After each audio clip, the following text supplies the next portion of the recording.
सो हमने previously module देखा। Module से कैसे हम एक फ़ाइल क्रिएट करके उस फाइल को दूसरी फाइल के अंदर एक्सेस कर ले रहे हैं।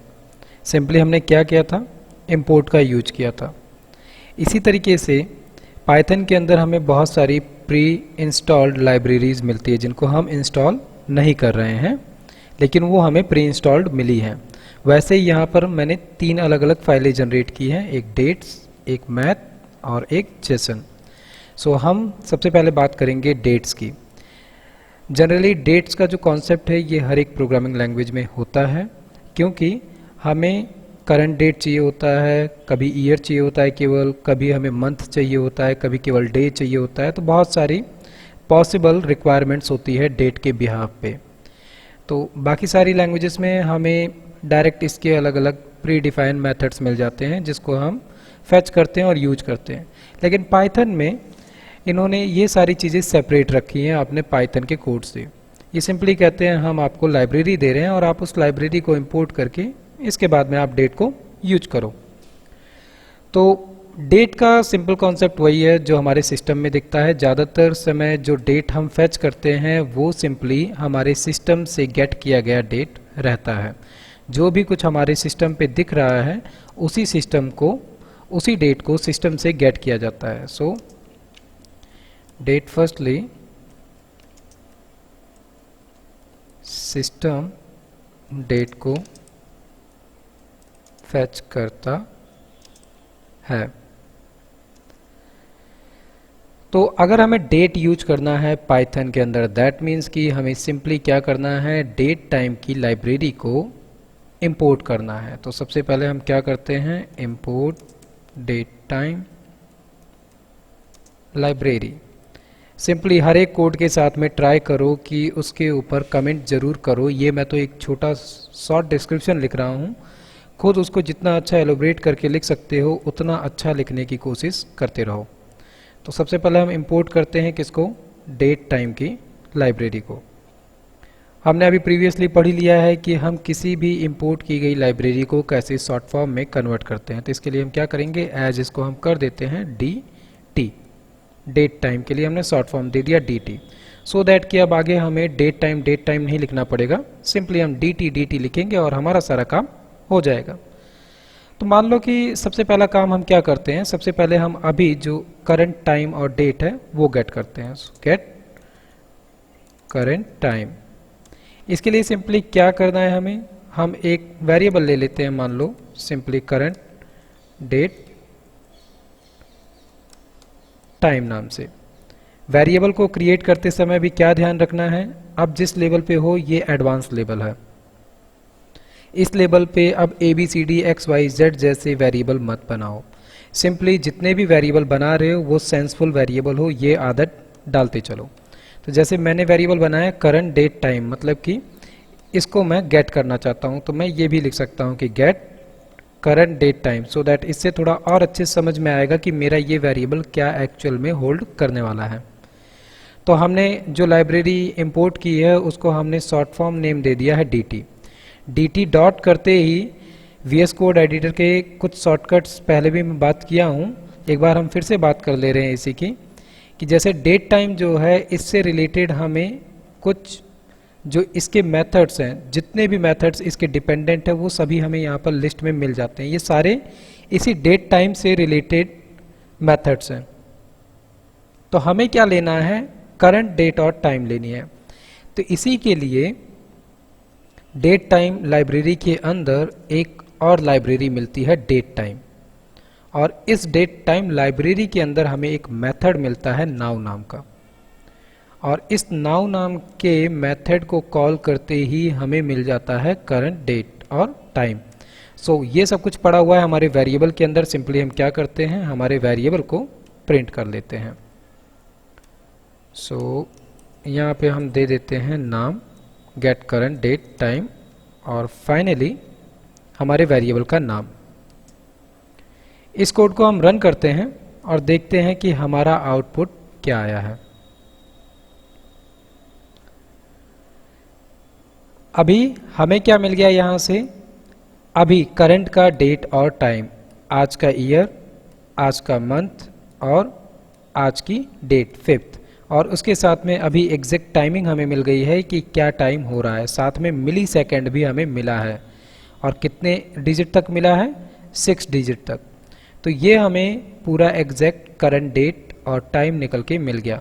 With the help of date time library में एक और लाइब्रेरी है डेट टाइम की, उसके अंदर है एक मेथड नाउ, इससे मिला। अब किसी भी लाइब्रेरी की अगर हम बात कर रहे हैं जो प्री डिफाइन है या पहले से डिफाइन करके रखी गई है, तो उसको यूज करने के लिए हमें उसके बिहेवियर को समझना ही जरूरी है। जैसे डेट टाइम लाइब्रेरी के अंदर एक और लाइब्रेरी है और उस लाइब्रेरी के अंदर एक मेथड है नाउ, और ये सिंपल सा सारा का सारा जो कॉन्सेप्ट है ये क्या है, हमने क्लास पढ़ ली है, फंक्शन पढ़ लिया है। अगर कोई भी चीज़ डायरेक्ट इस तरीके से मिलती है जैसे ये नाउ है, तो इसको हम सिंपली क्या कहते हैं कि हमने नाउ फंक्शन को कॉल किया है। बट इसके पहले अगर डॉट लिख के कुछ लिखा गया, इसका मतलब क्या होता है, क्लास को अगर याद करो, हम क्लास के अंदर के किसी फंक्शन को अगर कॉल करते थे तो इसी तरीके से करते थे। मान लो हमने डेट टाइम नाम का एक ऑब्जेक्ट क्रिएट किया है और उस ऑब्जेक्ट के बिहाफ पे उसके अंदर पड़े हुए नाउ नाम के मेथड को हमने कॉल किया। यही सेम केस पाइथन की लाइब्रेरी में भी होता है। जितनी भी प्री डिफाइंड लाइब्रेरीज हैं, इन सभी का एक्चुअल वर्क क्या है, ये सारी की सारी एक्चुअल में क्लासेस हैं। बहुत सारी पेरेंट क्लासेस भी होंगी, बहुत सारी चाइल्ड क्लासेस भी होंगी। तो ये एक्चुअल में जो अभी हमने इंपोर्ट किया डेट टाइम, ये एक्चुअल में एक क्लास है जिसको हमने इंपोर्ट किया। और एक्चुअल में ये डेट टाइम क्या है, एक फाइल है जो कि बैकएंड में डेट टाइम के नाम से बनी पड़ी हुई है, जिसको कि हम यहाँ पे इंपोर्ट कर रहे हैं। क्योंकि जो अभी प्रीवियसली तुमने करके देखा कि हम एक फाइल को क्रिएट कर रहे हैं और उसी फाइल को हम इंपोर्ट कर रहे हैं, एक्चुअल में वही सेम काम यहाँ पर भी हो रहा है। बस इस डेट टाइम को हमने नहीं बनाया, ये पहले से बनी पड़ी थी और हम इंपोर्ट कर रहे हैं। तो यहाँ पे बस मैंडेटरी क्या है कि हमको ये चीज़ें, ये वर्क बिहेवियर समझना पड़ेगा कि क्लास के अंदर कितनी क्लासेस हैं, उसके अंदर क्या मेथड है, उस मेथड का क्या वर्क बिहेवियर है। जैसे यहाँ पे मैं डेट टाइम बता रहा हूँ तो स्टार्टिंग में ये कन्फ्यूज़न हो सकती है कि ठीक है, आपने dt लिखा, dt के बाद में डॉट करके फिर डेट टाइम लिखा, फिर डॉट करके नाउ लिखा, तो ये कन्फ्यूज़न का विषय कतई नहीं है। इस चीज़ को पहले से आप बहुत अच्छे से जान रहे हो। ये सिंपली कॉन्सेप्ट है क्लास और ऑब्जेक्ट का। यहाँ पे हमने जो अभी क्रिएट किया है डेट टाइम, ये एक्चुअल में एक ऑब्जेक्ट है और उस ऑब्जेक्ट के अंदर पड़ा हुआ ये मेथड है। तो ये काम हमने क्या किया, अभी फाइनली हम वापस आ जाते हैं जहाँ पर हम थे कि हमने अभी करंट डेट और टाइम को फैच कर लिया है। अब अगर बात करते हो कि ठीक है करंट डेट और टाइम को तो हमने फैच कर लिया है, लेकिन मान लो कि इसमें से केवल और केवल हमको ईयर फाइंड आउट करना है, केवल ईयर और कुछ नहीं, तो हम सिंपली क्या कर सकते हैं, हमारी वेरिएबल जो है वो गेट करंट डेट टाइम है। इस वेरिएबल के अंदर सारी डिटेल पड़ी हुई है आज करंट डेट की। इसी में से हमको फिल्टर करके केवल क्या लेना है, ईयर लेना है। तो इसके लिए सिंपली क्या करना पड़ेगा, हम प्रिंट में ही ये काम करके देख सकते हैं। तो न्यू लाइन में ले लेते हैं गेट ईयर ओनली मैसेज, और इसके बाद में सिंपल सी बात है, अगर हमें ईयर को फाइंड आउट करके फैच करके निकालना है, मतलब कि इस गेट करंट डेट जो है इसमें हमें एक मेथड को, एक कीवर्ड को अप्लाई करना पड़ेगा। तो फाइनली हम करेंगे क्या, हमने गेट करंट डेट टाइम लिया है, इसी में एक वेरिएबल है। जैसे हम नॉर्मल किसी भी क्लास के अंदर वेरिएबल लिखते हैं, ऐसे ही इस करंट डेट टाइम के अंदर एक वेरिएबल है। दैट मीन्स कि अब कंफ्यूज मत हो ना, जो ये get current date time variable है इसने एक्चुअल में किसको होल्ड कर रखा है, नाउ मेथड को, ठीक है। और नाउ मेथड के अंदर ही एक वेरिएबल बना के रखा गया है जिसका नाम है ईयर। हम उस ईयर को अगर कॉल करते हैं तो सिंपली हमें क्या मिल जाएगा, ईयर मिल जाएगी। तो एक बार हम फिर से अपने कोड को रन करें, रन करके सिंपली देखते हैं कि हमें क्या मिल रहा है। फाइनली क्या नोटिस कर रहे हो, केवल ईयर लिखने से हमें ईयर मिल गया। इसी तरीके से हम यहाँ पे मंथ लिख सकते हैं, जो लिखना हो। जैसे कि हमने डॉट लिखा और डॉट के साथ में यहाँ पे दिख रहा होगा बहुत सारे कीवर्ड्स मिल रहे हैं, बहुत सारे वेरिएबल मिल रहे हैं। इसी में से डेट, डे, और जैसा अभी हमने ईयर फाइंड आउट किया था, इसी तरीके के बहुत सारे कीवर्ड यहाँ पे पड़े हुए हैं। आवर्स हो गया, इज़ वाला केस पता होगा, हमने पहले भी बात की हुई है कि इज़ का मतलब क्या होता है कि हम कंडीशन चेक कर रहे हैं कि इज़ ओ कैलेंडर या इज़ ओ फॉर्मेट, तो ये हम चेक कर रहे हैं फॉर्मेटिंग। इसी तरीके से मिनट है, मंथ है, नाउ है, तो हम फाइंड आउट कर सकते हैं इन सभी को। इसी तरीके से जैसे अभी हमने क्या किया, ईयर फाइंड आउट किया, केवल और केवल ईयर। इसी तरीके से अगर हम चाहें तो हमें एक और मेथड, एक और तरीका मिलता है इसी ईयर को गेट करने का। तो सिंपली हम क्या करते हैं, इसी ऊपर वाले प्रिंट को कॉपी करके पेस्ट करते हैं यहाँ पर, और इस बार हम क्या यूज करने वाले हैं, जो ईयर है इसकी जगह पे हम नाउ मेथड के अंदर ही एक मेथड और है जिसका नाम क्या है, strf टाइम। और इस मेथड के अंदर एक्चुअल में हम क्या करेंगे, स्ट्रिंग फॉर्मेट में टाइम को देंगे। तो इसके बारे में अभी मैं बात करने वाला हूँ कि ये एक्चुअल में क्या हो रहा है। जैसे मैंने यहाँ पे परसेंटेज में a दिया हुआ है, और इसी कोड को हम एक बार रन करते हैं। क्या मिल गया, वेडनेसडे मिल गया। दैट मीन्स कि आज जो दिन है उस दिन का नाम मिल गया वेडनेसडे। क्या लिखने से, सिंपली strf टाइम एक मेथड है जिसके अंदर हमने लिखा परसेंटेज a। अब ये चीज़ क्या है, इसको अभी हम डिटेल में देखते हैं, क्योंकि ये एक मेथड है डेट टाइम का, और इसके बिहाफ पे हमें सिंपली क्या मिल गया, जो मंथ है, जो डे है आज का, उस डे का एक्चुअल नेम मिल गया। तो इस तरीके के बहुत सारे वर्क हैं, हम वन बाय वन इन सभी को टच करते हैं और देखते हैं कि क्या क्या काम ये सारे कर रहे हैं और कैसे काम कर रहे हैं। सो फाइनली हम वन बाय वन टच करते हैं हर एक प्रोस्पेक्टिव को कि ये एक्चुअल में क्या काम हो रहा है।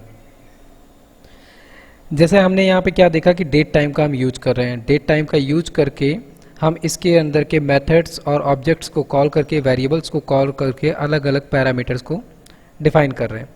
ऐसे ही जो अभी हमने यहाँ पर देखा कि हमने क्या किया है, strf लिखा और इसके साथ में परसेंटेज a लिखा। ये एक्चुअल में सब क्या है, तो इसको हम यहाँ पे मल्टी लाइन कमेंट करते हैं और यहाँ पे हम वन बाय वन इनको समझते हैं। और अभी के लिए हम अपने टर्मिनल को हाइड कर देते हैं। सो जो ये हमको परसेंटेज में मिल रहे हैं, ये सब एक्चुअल में क्या है, पैरामीटर्स हैं।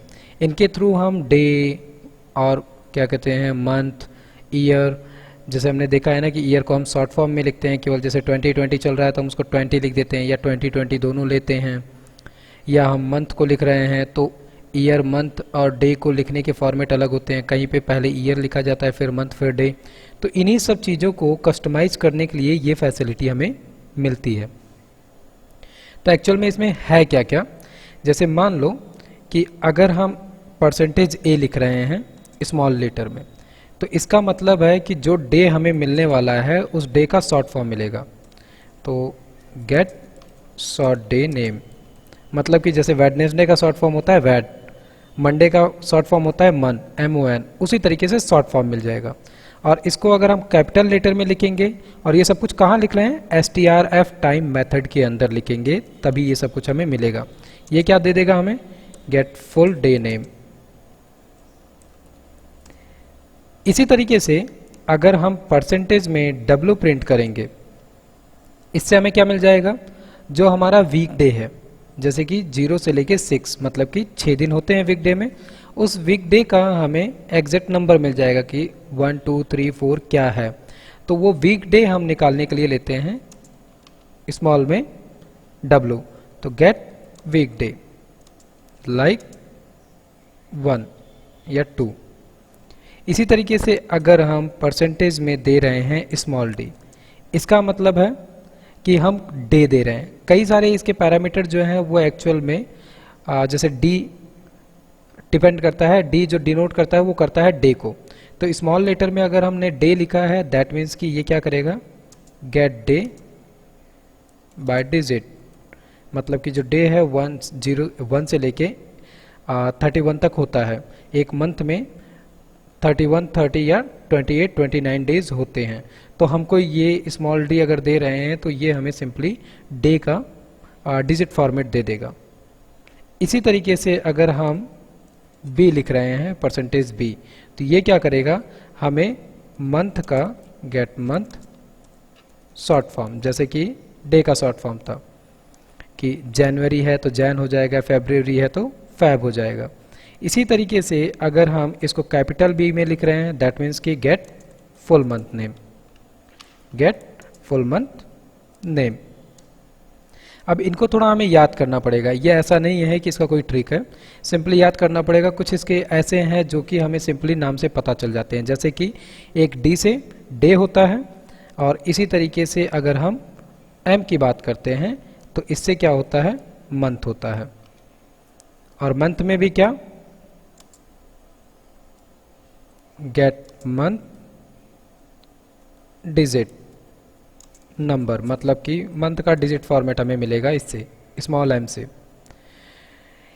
इसी तरीके से अभी हमने देखा था कि स्मॉल बी देने से क्या हो रहा था, मंथ का शॉर्ट फॉर्म मिल रहा था, ठीक है, लेकिन वो किस में मिल रहा था, हमें कीवर्ड में मिल रहा था, कैरेक्टर में मिल रहा था। और ये जो हमें मिलेगा स्मॉल एम जो हमने दिया, ये डिजिट में मिलेगा। इसी तरीके से अगर हम परसेंटेज वाई देते हैं तो ये क्या करेगा, हमें शॉर्ट देगा, गेट शॉर्ट ईयर डिजिट, मतलब कि जैसे हमने अभी कहा कि 2020 चल रहा है तो लास्ट का 2 डिजिट हमें मिल जाएगा 20 या 90, इस तरीके से।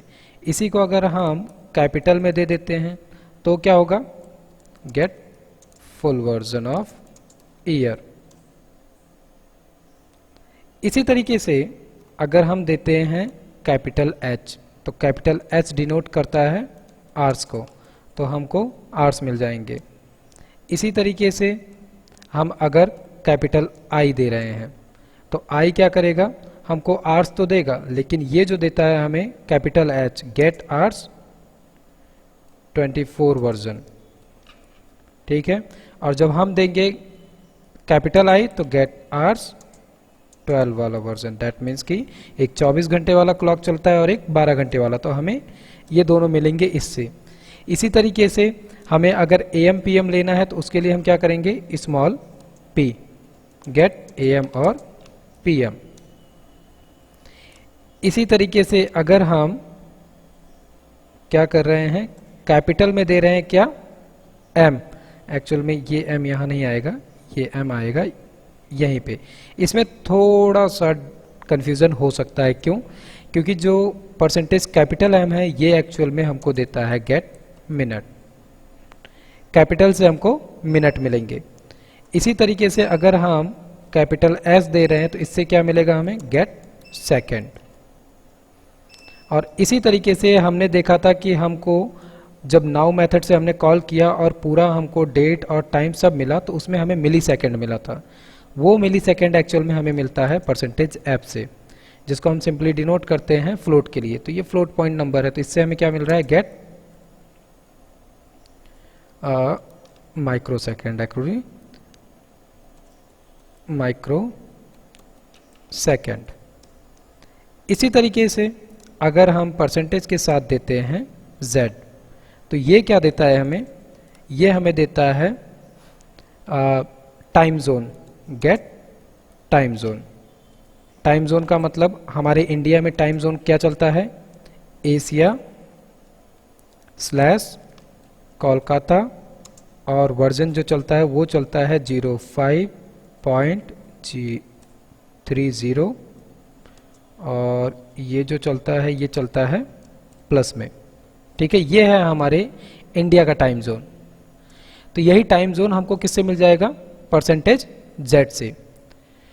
या फिर जो हमको क्या कहते हैं, ये जो टाइम जोन एक्चुअल में हमें देगा, ये क्या देगा, गेट टाइम जोन, और वो भी कौन सा वाला, UTC वाला, और OTC में ऑफसेट वाला।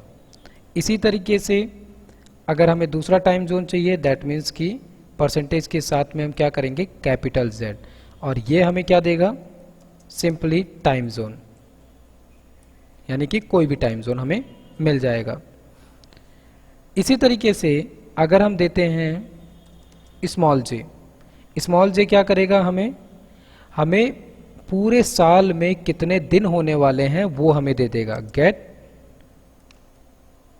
Total days of 1 year. जैसे कि कभी लीप ईयर आता है, कभी नॉन लीप ईयर आता है, तो हम कैलकुलेट अगर करना चाहें कि इस ईयर में कितने डे हैं फाइनली, तो हम उसको जे के थ्रू फाइंड आउट कर सकते हैं। इसी तरीके से अगर हम कैपिटल यू करते हैं, इसका मतलब क्या होगा कि हम वीक कितने होने वाले हैं वो हम फाइंड आउट कर सकते हैं, get total week, on year, जो जनरली क्या होते हैं 52 से 53 वीक आते हैं, तो हमें कैपिटल यू से वीक मिल जाएगा। इसी तरीके से अगर हम कैपिटल डब्ल्यू देते हैं,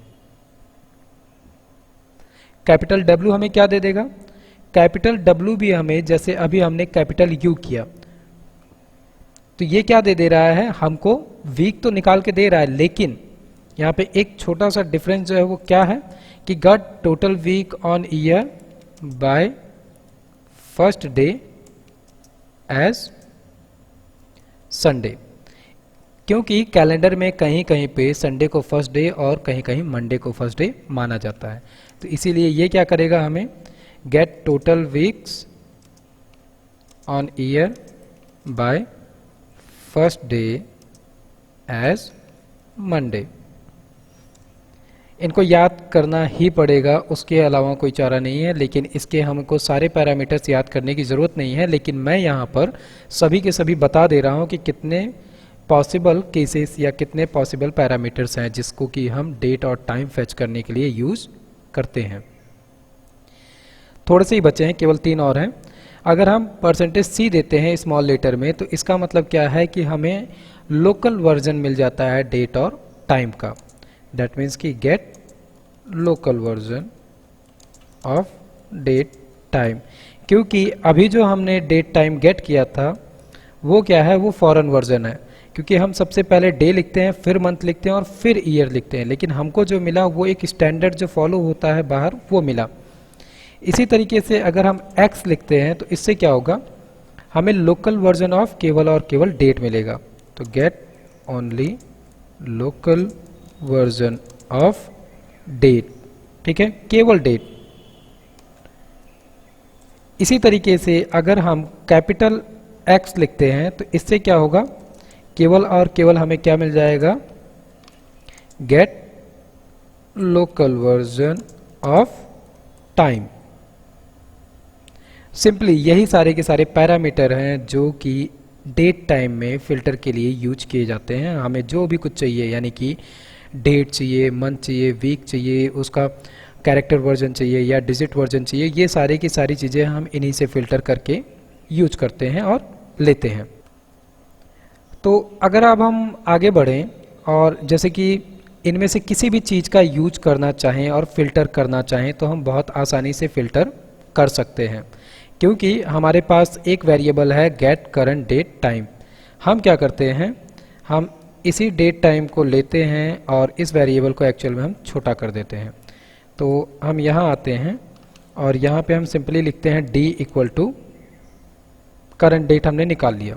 अब हम प्रिंट करके अगर कुछ स्टैंडर्ड वे में लेना चाहें डेट को तो हम क्या कर सकते हैं, प्रिंट, और प्रिंट के साथ में यहाँ पर हम न्यू लाइन में दे देते हैं डेट।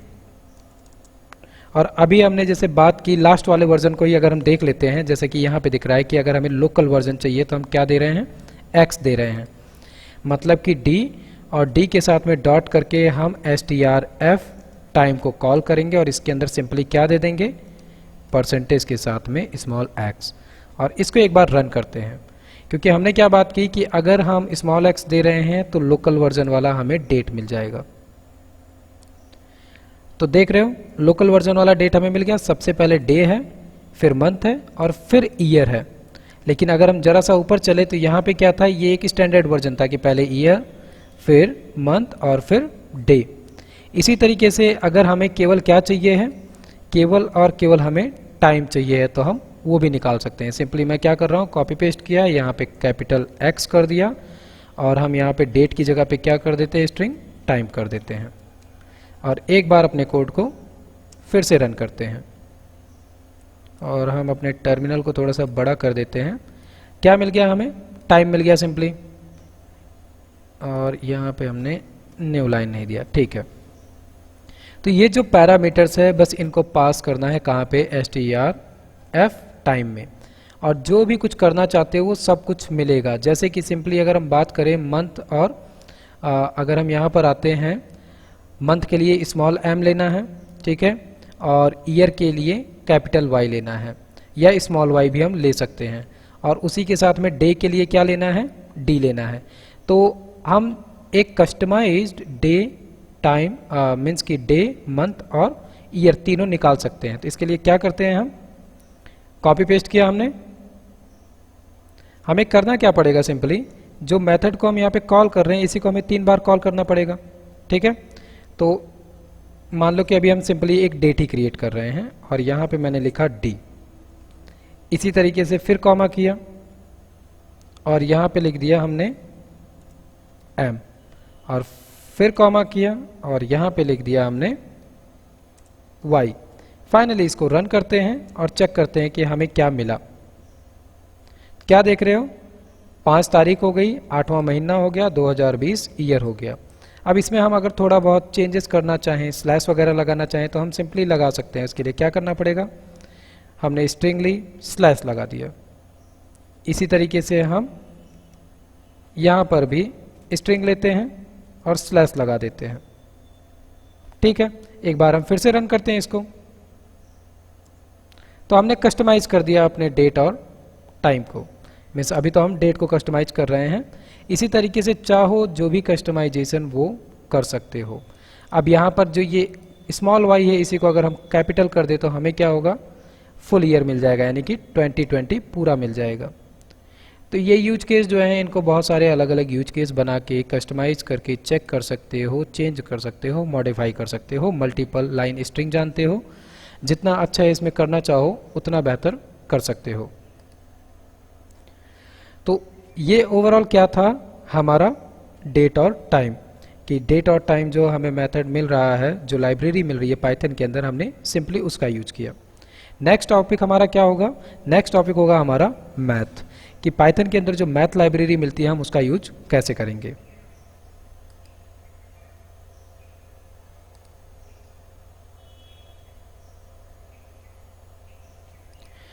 सो सिंपली जैसे हमने अभी प्रीवियसली क्या किया, जो डेट टाइम वाला मेथड था, जो लाइब्रेरी थी, उसको हमने इंपोर्ट किया और हमने उसके थ्रू जितने भी उसके पॉसिबल मेथड्स थे, जो भी उसके पैरामीटर्स थे, उन सबको हमने देखा और हमने डेट को कस्टमाइज किया। ऐसे ही हमें मैथ के लिए भी लाइब्रेरी मिलती है और इसके लिए भी हमें किसको इंपोर्ट करना पड़ेगा, मैथ को। लेकिन कुछ जो प्री डिफाइंड मेथड्स हैं पाइथन के अंदर हमें डायरेक्ट यूज के लिए मिलते हैं, क्योंकि बहुत सारे ऐसे पॉपुलर और बहुत ज़्यादा यूज वाले मेथड रहते हैं जिसको कि प्रोग्रामिंग में इनबिल्ड कर दिया जाता है। तो वैसे ही कुछ हमको पहले से ही इनबिल्ड मिलते हैं, जिसमें से कि 2 बहुत ही पॉपुलर है, मिन और मैक्स। सिंपली इनका काम क्या है, किसी भी इंटीजर वैल्यू की मिनिमम या मैक्सिमम वैल्यूज को फाइंड आउट करना। तो जैसे मान लो कि मैं डायरेक्ट यहीं पे प्रिंट लिखता हूँ और यहाँ पे हम न्यू लाइन के साथ में लिख देते हैं गेट मैक्स वैल्यू, और यहाँ पे क्या करते हैं, हम सिंपली मैक्स मेथड को कॉल करते हैं। जैसे हम कई सारे मेथड को कॉल कर चुके हैं, जैसे कि टाइप कन्वर्जन के लिए, टाइप फाइंड आउट करने के लिए हमने टाइप का यूज किया, या हमने अभी जो प्री डिफाइंड मेथड्स थे उनका यूज किया, या हम इंटीजर, फ्लोट और लिस्ट, टपल, डिक्शनरी, इन तरीके के बहुत सारे मेथड्स का यूज कर चुके हैं। तो ऐसे ही मैक्स के अंदर हमें चाहिए है कुछ वैल्यूज़। तो मान लो कि हमने कुछ वैल्यूज़ दे दी। सिंपली अगर हम अभी इस कोड को रन करते हैं तो हमें क्या मिलेगा, इसमें से जो मैक्स वैल्यू है वो मिल जाएगी, मैक्स वैल्यू हमें मिल गई। इसी तरीके से अगर हम चाहें तो जो मिन है वो हमें मिन वैल्यू दे देगा। तो हमने क्या किया, सिंपली इसको कॉपी किया एंड पेस्ट किया, और यहाँ पे हमारे मेथड का नाम क्या हो गया, मिन हो गया। एंड हम यहाँ पे अपने स्ट्रिंग में भी वैल्यू को चेंज कर देते हैं और लिख देते हैं मिन। फाइनली एक बार हम दोनों को रन करते हैं तो मैक्स हमें सबसे मैक्सिमम वैल्यू दे देगा और मिन जो है वो मिनिमम वैल्यू दे देगा। तो इसी तरीके के कुछ मेथड्स जो हैं हमें पाइथन के अंदर डायरेक्ट यूज के लिए मिलते हैं।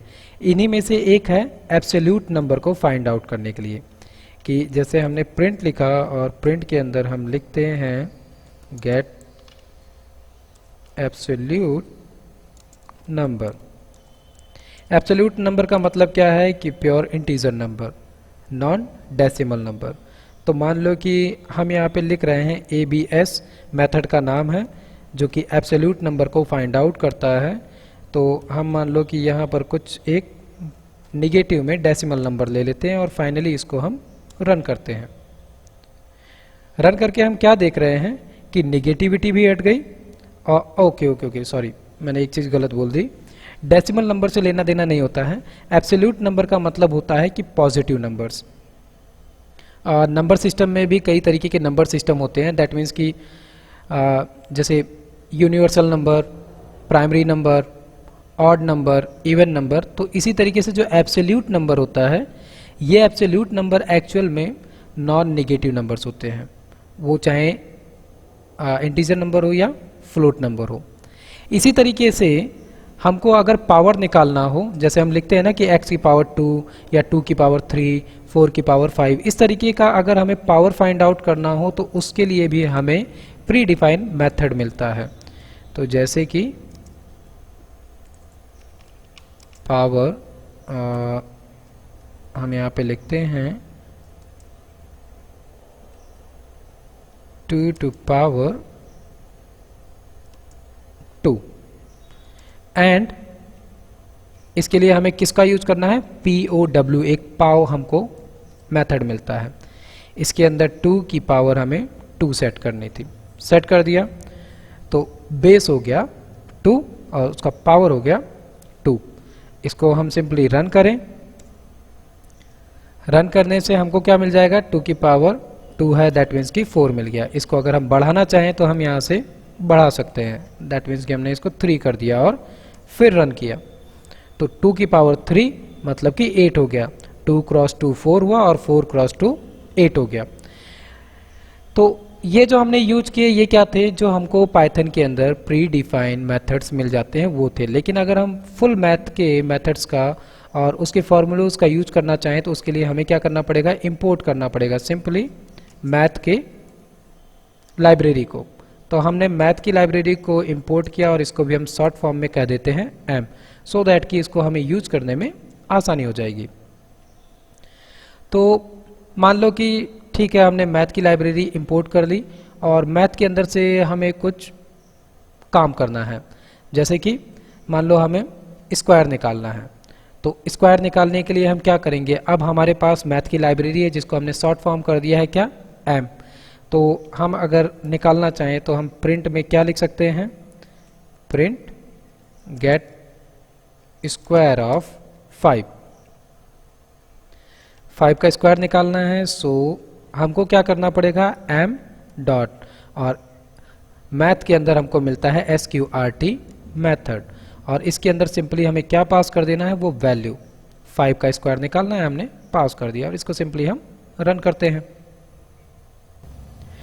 सो हमने रन किया, रन करके हमको आंसर क्या मिल गया, मैंने फिर गलत कर दिया, स्क्वायर रूट एक्चुअली बताना था और मैंने स्क्वायर बता दिया, ठीक है, माय मिस्टेक। हमने क्या निकाला यहाँ से, स्क्वायर रूट निकाला एक्चुअल में, ठीक है। स्क्वायर रूट किसका निकाला हमने, 5 का निकाला, इसीलिए हमें यहाँ पर वैल्यू मिली कुछ ऐसी। इसी तरीके से अगर हमें 10 का स्क्वायर रूट निकालना हो तो हम 10 का स्क्वायर रूट निकाल सकते हैं। अब इसके लिए कैलकुलेटर उठा के कैलकुलेशन करना पड़ेगा, सो दैट कि इसके वैल्यू को आप कैलकुलेटर से भी क्रॉस चेक कर सकते हो। तो ये स्क्वायर रूट हमने निकाला किसकी मदद से, सिंपली मैथ की एक मेथड है स्क्वायर रूट, उसके मदद से। इसी तरीके से इसमें कई सारे हमें मेथड्स मिलते हैं जिसकी मदद से हम अलग अलग मैथमेटिकल एक्टिविटीज़ को परफॉर्म कर सकते हैं। जैसे कि एक तो होता है क्या कि हम पाई की वैल्यू को फाइंड आउट कर सकते हैं। तो मान लो कि हमने प्रिंट लिखा और प्रिंट लिख के हम क्या करते हैं, गेट पाई। तो पाई एक वेरिएबल है, हम वेरिएबल कॉल करेंगे किससे, मैथ के लाइब्रेरी से। तो m डॉट पाई, सिंपली ये क्या करेगा, जो पाई की एक वैल्यू इसमें डिफाइन की गई, जैसे हमको पता है 3.14 इसकी डिफॉल्ट वैल्यू होती है, लेकिन उसके आगे जो डेसिमल के 0.14 के आगे की वैल्यू है वो हमें यहाँ पर मिलेगी। तो नोटिस कर रहे हो हमें यहाँ पे करीबन 10 से 12 डेसिमल प्लेसेस की वैल्यूज मिल रही हैं पाई में। इसी तरीके से मैथ के अंदर बहुत सारे अलग अलग फंक्शंस है। अगर हम बात करें, जैसे कि मैं यहाँ पर पाई लिखा हूँ, इसको हटा के डॉट लिखते हैं और डॉट के साथ में यहाँ पे दिख रहा होगा कि स्क्वायर रूट निकालने को कॉसेक को निकालना, कॉसेक निकालना, कॉस साइन को निकालना, साइन को निकालना, जो हम ट्रिग्नोमेट्री में करते हैं, साइन की वैल्यू, साइन एच की value, tan, tan2, tan h। इसी तरीके से हर एक वो पॉसिबल मेथड यहाँ पे हमें मिल जाता है। डिग्री निकालना, डिस्टेंस निकालना, एक्सपोनेंशियल निकालना, एक्सपोनेंशियल m1 निकालना, फैक्टोरियल नंबर निकालना, फिबोनाची सीरीज निकालना, फ्लोर निकालना, ठीक है, गामा वैल्यू निकालना, जीडीसी निकालना। और इसी तरीके से अब ये जो इज करके है, इसका मतलब क्या है कि ये चेक करना होता है कि हम ट्रू या फॉल्स की कंडीशन चेक करते हैं, उसी के लिए ये मेथड्स हमें मिलते हैं। जैसे कि यहाँ पे हमने चेक किया इज QRT, ठीक है, या हमने चेक किया इज नन, मतलब कि ये नन तो नहीं है। इसी तरीके से आगे हमको और भी बहुत सारे मेथड यहाँ पे मिलते हैं कि हम गामा फाइंड आउट कर सकते हैं, log 10 फाइंड आउट कर सकते हैं, हम यहाँ पे मॉड फाइंड आउट कर सकते हैं, पावर, रेडियस, बहुत सारे मेथड्स हैं। तो इसको अगर करना है तो इसको बेशक मैथ की लाइब्रेरी को पढ़ना पड़ेगा इन सभी चीज़ों को यूज करने के लिए, क्योंकि हमको मैथ के अंदर बहुत सारी अलग अलग मेथड्स मिलते हैं। बट हमें सिंपली समझना था कि मैथ की लाइब्रेरी को हम कैसे यूज कर रहे हैं, इसके अंदर हम कैसे एक्टिविटीज़ को परफॉर्म करेंगे। एक बार ये छोटा सा कॉन्सेप्ट समझ में आया तो इससे रिलेटेड जो मेथड्स है उसको सिंपली यहाँ से डॉट लगा के इन मेथड्स को कॉल करके और इनको यूज कर सकते हो। क्योंकि एक और यहाँ पे शॉर्टकट क्या है कि जब हम किसी भी मेथड पे जा रहे हैं तो मेथड के साथ में उसका डिस्क्रिप्शन मिल जाता है। क्योंकि फंक्शन और क्लास पढ़ चुके हैं तो बहुत अच्छे से पता है कि किसी भी मेथड के अंदर नंबर ऑफ आर्ग्यूमेंट्स डिफाइन किए गए रहते हैं, और किसी भी मेथड को कॉल करने के लिए ज़रूरी ये है कि उसमें जितने भी नंबर ऑफ आर्ग्यूमेंट्स रिक्वायर्ड हैं उतना हम पास करें, सो दैट कि वो हमें रिजल्ट ला कर देगा, जो भी उसका एक वर्क बिहेवियर सेट किया गया है वो।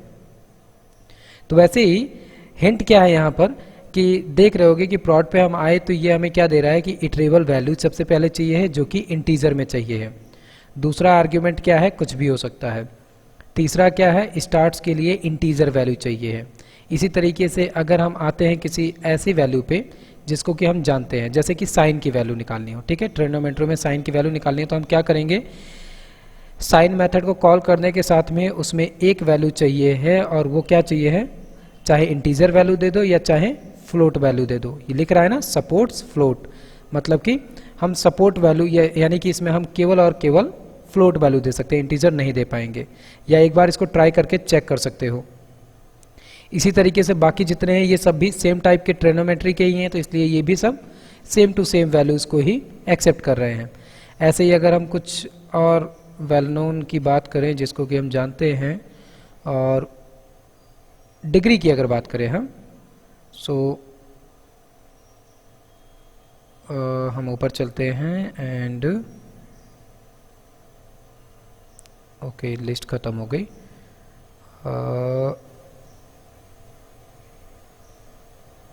डिग्री ये भी क्या सपोर्ट कर रहा है, केवल और केवल फ्लोट वैल्यू को। इसी तरीके से अगर हम किसी और वैल्यू की बात करते हैं, फैक्टोरियल की बात करते हैं, फैक्टोरियल क्या कह रहा है, केवल ये सपोर्ट करेगा इंटीजर को, तो इसको एक डिजिट चाहिए है केवल, और इसके बाद में ये उसका फैक्टोरियल बताएगा। तो इसी तरीके के बहुत सारे यहाँ पर मेथड मिलते हैं, इनको यूज करके चेक करके ट्राई कर सकते हो, रन कर सकते हो, और रन करने पे अलग अलग तरीके की वैल्यूज़ मिलेगी, उनसे तुम आराम से इसको क्रॉस वेरीफाई कर सकते हो। इसके बाद में जो हमारा नेक्स्ट टॉपिक होगा वो क्या है, जेसन, कि हम पाइथन के अंदर कैसे जेसन का यूज करते हैं।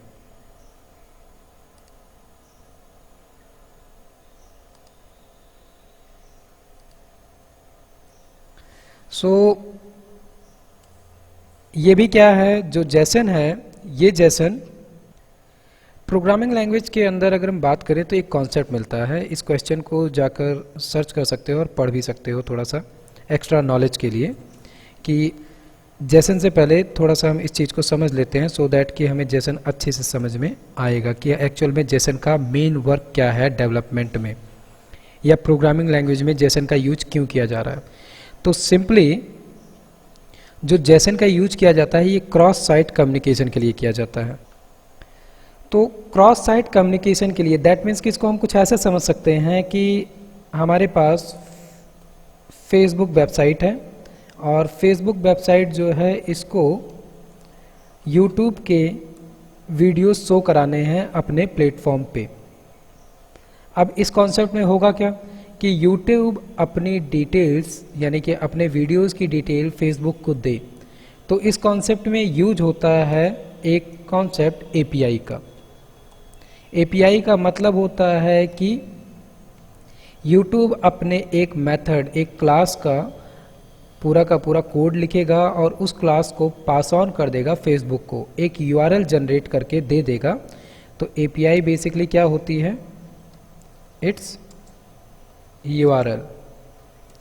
इस यूआरएल के थ्रू क्या होगा कि जब हम उसको हिट करेंगे तो हमको डिटेल मिल जाएगी जो हमें चाहिए है। और वो सारी की सारी डिटेल एक्चुअल में मिलती कैसे है? वो सब कुछ हमको मिलता है जेसन फॉर्मेट में।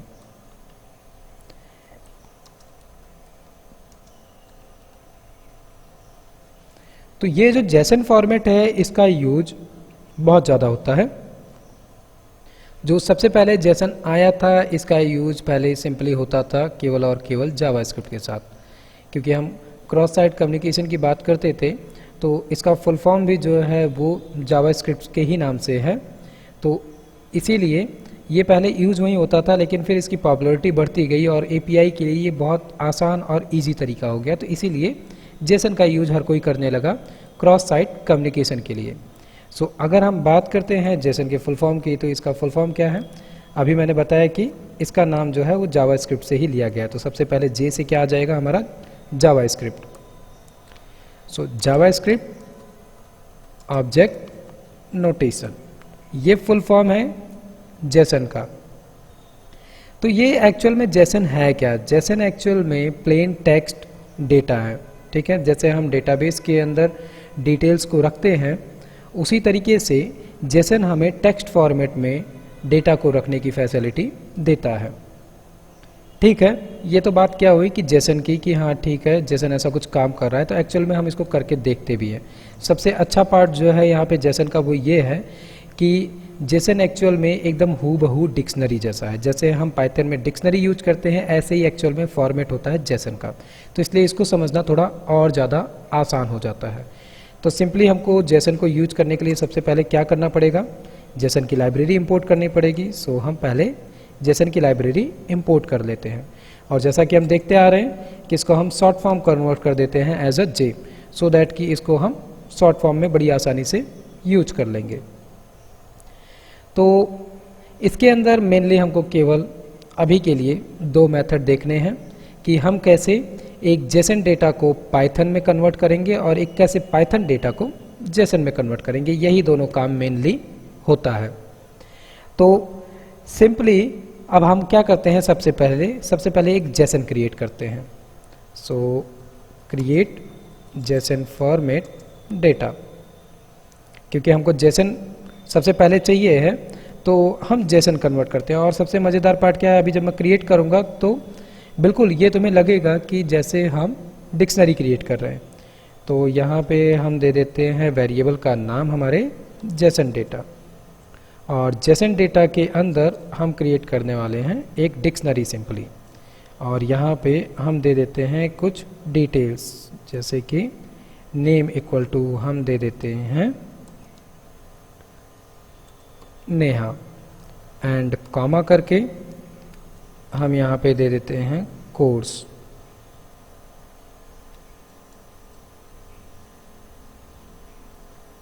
कोर्स इक्वल टू पाइथन,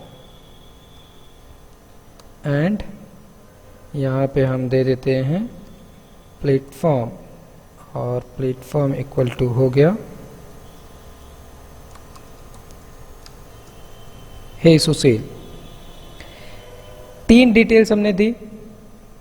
अब ये तीनों डिटेल जो है ये क्या है? सिंपली अभी के केस में तो ये एक डिक्शनरी है, लेकिन इसको सिंपली एक जेसन में कन्वर्ट करने के लिए हमें क्या करना है? इस पूरे के पूरी डिटेल को स्ट्रिंग में कन्वर्ट कर देना है। और स्ट्रिंग में कन्वर्ट करने के लिए क्या करना है? Single quote. ये फाइनली बन गया हमारा एक जेसन। लेकिन अभी अगर इसको पाइथन के अंदर टाइप के थ्रू इसका डेटा टाइप चेक करोगे, क्लास टाइप जेसन डेटा का, तो तुमको स्ट्रिंग ही मिलेगा, क्योंकि अभी के केस में ये एक सिंपल स्ट्रिंग बन चुका है। और एक चीज़ यहीं पे ध्यान रखना पहले भी बताई हुई है मैंने ये बात कि अगर हम बाहर सिंगल कोट यूज कर रहे हैं दैट मीन्स कि अंदर डबल कोट यूज होगा। लेकिन जैसन के केस में थोड़ा उल्टा है, यहाँ पर जो ये वैल्यूज़ है ये हमेशा डबल कोट से ही सराउंडेड होंगी और जो बाहर है वो सिंगल कोट यूज होगा। नॉर्मल अगर हम पाइथन के अंदर है तो वहाँ पर हम बिल्कुल ये कर सकते हैं कि अगर बाहर हमने डबल कोट यूज किया है तो अंदर सिंगल कोट करेंगे और अगर अंदर सिंगल कोट किया है तो बाहर डबल कोट करेंगे। लेकिन जेसन के केस में अंदर डबल कोट और बाहर सिंगल कोट यही यूज होगा। तो अभी हमने क्या किया, ये एक सिंपल हमने जेसन डेटा बनाया है, ठीक है। और इस जेसन डेटा को हम सिंपली क्या करते हैं, सबसे पहले कन्वर्ट करते हैं किसमें, पाइथन के फॉर्मेट में। तो यहाँ पे हम क्या कर सकते हैं, कन्वर्ट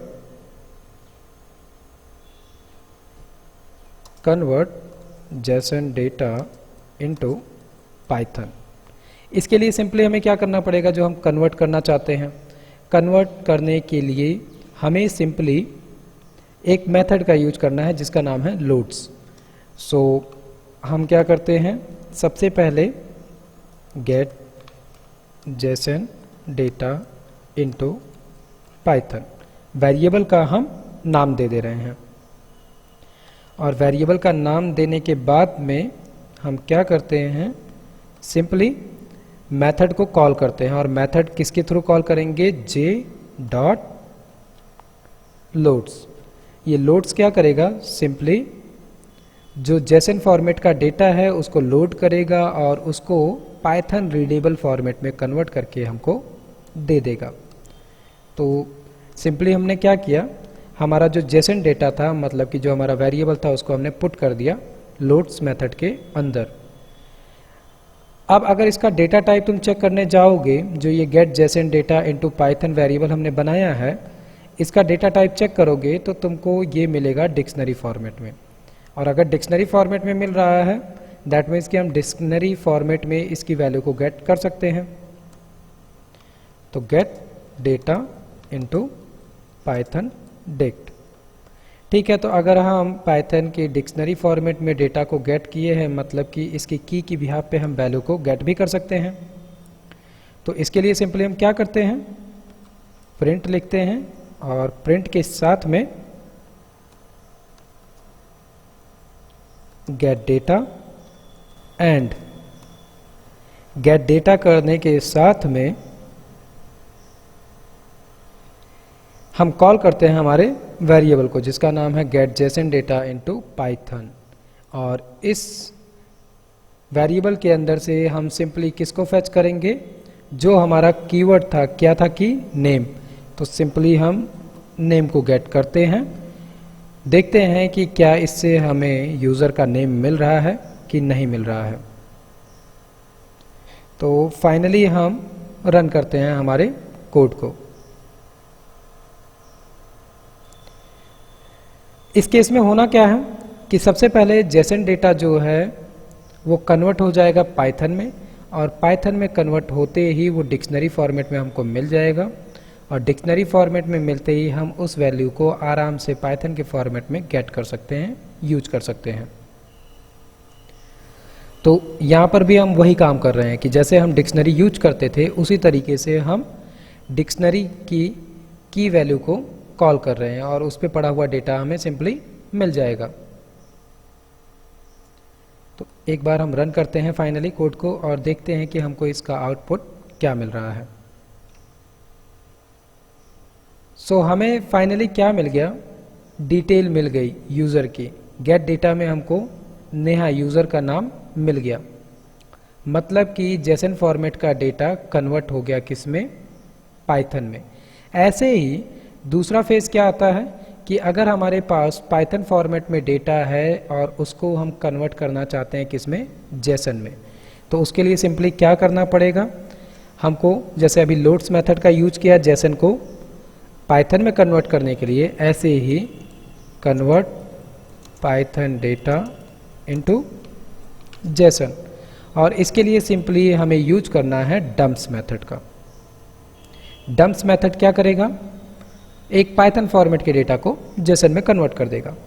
तो हम करते हैं यहाँ पर गेट जेसन डेटा।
सो हमने क्या किया, एक नया वेरिएबल बनाया गेट जेसन डेटा।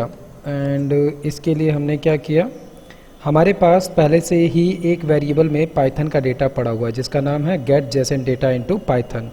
सिंपली हमें करना क्या है, इसी डेटा को जेसन फॉर्मेट में कन्वर्ट कर देना है। सो इसको कन्वर्ट करने के लिए क्या करेंगे, सबसे पहले तो हमने मेथड कॉल किया, कौन सा, डम्प्स। डम्प्स को कॉल किया और इसके अंदर सिंपली हम किसको पास कर देंगे, get JSON data into Python. इसने फाइनली क्या किया, पाइथन डेटा को जेसन डेटा में कन्वर्ट कर दिया है। और अभी अगर हम इसको प्रिंट करें चेक करने के लिए कि ये हमें आउटपुट क्या दे रहा है, सो हम प्रिंट करते हैं जेसन डेटा को एंड वेरिएबल का नाम है हमारे गेट जेसन डेटा। फाइनली इसको हम रन करते हैं और देखते हैं कि हमें डेटा क्या मिल रहा है। तो ये ऊपर वाला डेटा जो था ये तो एक क्या था, पाइथन का डेटा था और वो भी डिक्शनरी का। नीचे का जो डेटा है ये दिख रहा होगा, ये डेटा है जेसन फॉर्मेट का। और इसको क्रॉस वेरीफाई करने के लिए हम क्या कर सकते हैं, यहाँ पे प्रिंट में टाइप चेक कर सकते हैं। सो हमें टाइप क्या चेक करना है, गेट जेसन डेटा का टाइप चेक करना है, गेट जेसन डेटा।